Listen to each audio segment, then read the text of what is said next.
Tere, mina olen Marko Adamson, ettevõttes Sadamar OÜ. Tegeleme siis peamiselt kallurvedude ja kaevetöödega.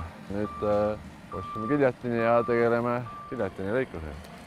Ettevõte on noor, siis ongi peamine eesmärk on arendada ja klientidele parimat tööd pakkuda. Mul oli olemas tööpakkumine, aga masinat ei olnud. Sai uuritud ja räägitud ja siis AKK pakkus niisuguse variandi välja, et pakub mulle niisuguse masina ja valisime Liukongi sellepärast, et hinna ja kvaliteedi suhe tundus paigas olevat. Masin töötab ja on väga hästi vastu pidanud siiamaani. See on 15-tonnine ekskavaator ja sobib ideaalselt metsatöödeks, kuna ta on kergem masin ja ta on natuke väiksem, et on hea metsas liigelda sellega ja jõudu ja kõike on piisavalt.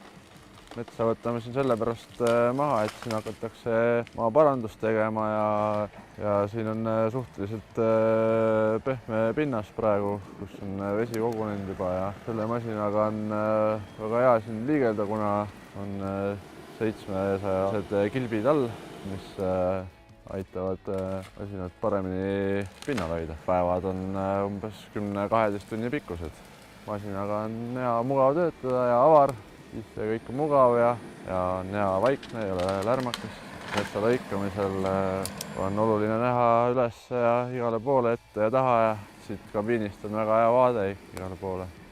Paigaldasime Medrotec GPS jälgimisseadme, et sellega on väga hea jälgida, palju masin kütusetab, kus masin on, et selle tulemusel on näha olnud, et masin on ökonoomne. Minu jaoks peamised eelised masina suhtes on, et on ökonoomne, vaikne, kabiin on vaikne ja ta on hea kiire.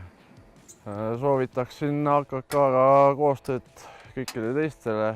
Masinad on vastupidavad ja hooldusmeeskond ja kõik on väga kiire ja mulle kõik sobib.